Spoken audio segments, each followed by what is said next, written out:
हम प्रभु परमेश्वर को धन्यवाद देते हैं आज की सुंदर सुबह के लिए कि परमेश्वर ने आज की सुंदर सुबह मुझे और आपको दी है कि हम परमेश्वर के पवित्र सिंहासन के सम्मुख आ जाएं, परमेश्वर की महिमा करें, उसके नाम को ऊंचा उठा सके। प्रियो, आज 2 अक्टूबर है। परमेश्वर का धन्यवाद करते हैं कि आज के दिन में परमेश्वर ने बड़े बड़े काम किए हैं, अपनी सामर्थ्य दिखाया है। गांधी जी का जीवन बहुतों के लिए आशीष में रहा और आज भी लोग उनको याद करते हैं। 2 अक्टूबर को प्रभु ने अपना काम किया और परमेश्वर चाहता है कि हम एक दूसरे के साथ ऐसा ही व्यवहार करें जैसा गांधी जी ने दूसरों के साथ किया, भलाई की है। आज दशहरा भी है। दशहरा में भी इस बात को बताएगा कि बुराई के ऊपर जीत, बुराई के ऊपर जीत। जहां बुराई है उस पर जीत पाने के लिए ईश्वर अपना काम करता है। इस चीज को हम जीत की विजयदशमी कहते हैं और यह है हमारे लिए सीखने का, आगे बढ़ने का। यह है, हम हर चीज से सीख सकते हैं। प्रार्थना के बाद हमारे जीवन में जीत आती है। परमेश्वर जीत देने वाला परमेश्वर है। वो हमें आशीष देता है, बरकत देता है ताकि हम हर दिन इस बात को देख पाएं। और हमेशा परमेश्वर हमें ऊंचाई पर ले जाना चाहता है। सच्चाई को लेकर, तुम सत्य को जानो, सत्य तुम्हें आज़ाद करे। गांधी जी ने इन शब्दों को कहा था। लेकिन आज हमारे लिए भी ये है कि हम सत्य को अपने साथ लें और सत्य जीत देता है। सत्य को लेकर हम जीत पा सकते हैं। इसलिए आज जब हम इस त्योहार को मना रहे हैं और उसके साथ हम गांधी जी की जयंती को मना रहे हैं, परमेश्वर चाहता है कि हम इन बड़े बड़े महापुरुषों का जीवन अपने सामने रखें और जिन्होंने इस संसार में आकर भलाई की और बुराई पर जीत पाई। आज भी जो भलाई कर रहे हैं उनको सताया जा रहा है और जो बुराई कर रहे हैं उनका साथ दिया जा रहा है। बिल्कुल उलट होता है। हर साल ये त्यौहार आते हैं, हर साल ये गांधी जी की जयंती मनाते हैं, लेकिन गांधी जी ने जो संदेश दिया है और आज ये दशहरे के रूप में जब हम इस बात को मानते हैं कि बुराई पर भलाई की जीत भलाई की होती है। जो सच्चाई पे चलते हैं उनकी जीत होती है। इसलिए प्रियो, परमेश्वर का वचन मुझे और आपको इस बात के लिए कहता है, किसी भी बात की चिंता मत करो, किसी भी बात की चिंता ना करो, परंतु हर एक बात में तुम्हारे निवेदन प्रार्थना और विनती के द्वारा धन्यवाद के साथ परमेश्वर के सम्मुख उपस्थित किए जाएं।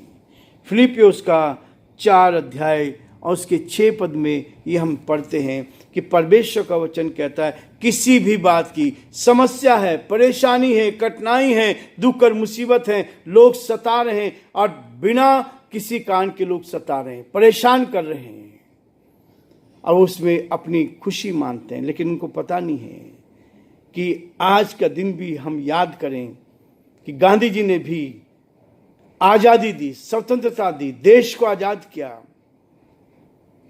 और उसके बाद विजयदशमी इस बात को दर्शाती है, ये दशहरा इस बात को दर्शाता है कि बुराई पर भलाई की जीत होती है। हम बुराई करना तो जानते, लोगों को एक दूसरे के ऊपर अत्याचार करना, मारना, ये कहाँ तक का हमारा धर्म सिखाता है।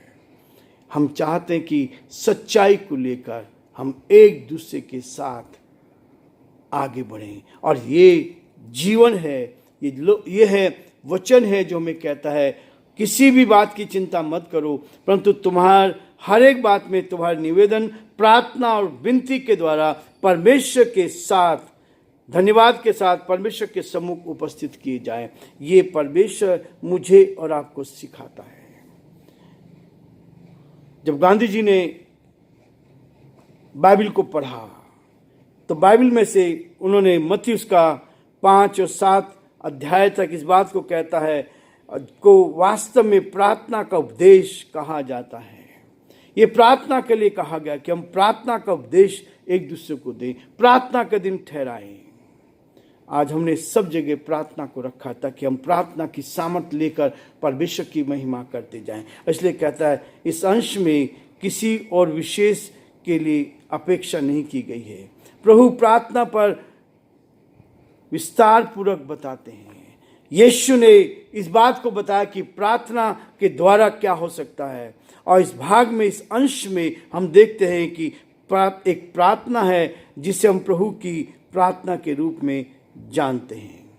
परमेश्वर ने कहा, प्रार्थना के लिए कहा, प्रार्थना करो। जितना अधिक आप प्रार्थना करेंगे उतना अधिक आपका जीवन उज्जवल बनता जाएगा। जितना अधिक आप परमेश्वर के साथ रहेंगे उतना अधिक आप प्रार्थना में जीवन व्यतीत करते जाएंगे, ताकि जीवन में आप आगे बढ़ते जाएं और जो परमेश्वर की योजना है उसको अपने जीवन में पूरा करते चले जाएं। कहता, धन्य है वे जो धर्म के भूखे और प्यासे हैं, जो धर्म के लिए भूख रखते हैं, प्यास रखते हैं, वे लोग धन्य हैं।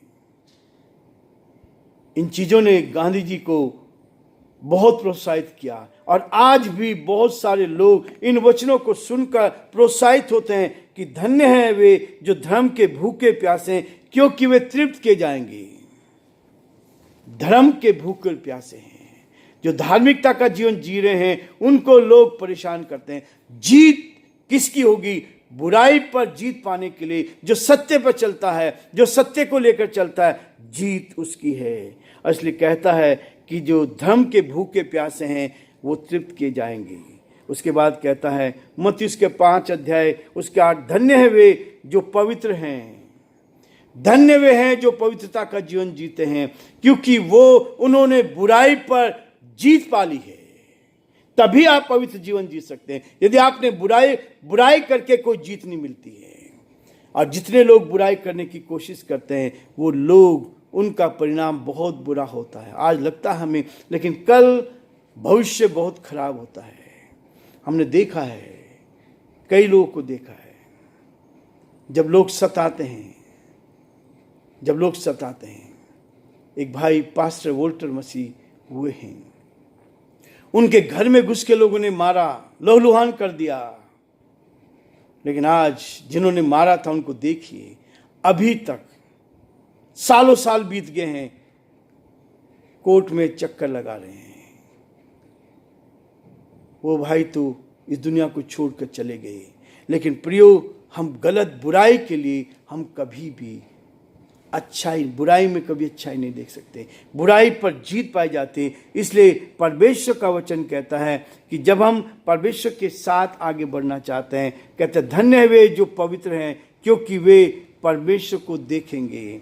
जो पवित्रता का जीवन जीते हैं वो उस भलाई को, सच्चाई को देख पाएंगे और परमेश्वर को अपने जीवन में देख पाएंगे। उसके बाद कहता है मत्ती उसका 5 अध्याय 23 और 24 पद में फिर कहता है, इसलिए यदि तुम अपनी भेंट वेदी पर लाए, जब भेंट वेदी पर लेकर आए और तब तेरे मन में ये बात आए कि तेरे भाई के प्रति कोई विरोध है, हम मनुष्य को मारने के लिए तैयार होते हैं। उनके जीवन में हम क्या करते हैं? दुख देने की कोशिश करते हैं, पर उनको पता नहीं कि वो ईश्वर, जो परमात्मा इस सृष्टि को चला रहा है, वो सच्चाई के साथ रहता है, वो सत्य के साथ रहता है। और जब सत्य को जानेंगे तो सत्य हमें आज़ाद करेगा, स्वतंत्र करेगा, बुराई से आज़ाद करेगा। इसलिए बुराई को छोड़कर भलाई में लगे रहो।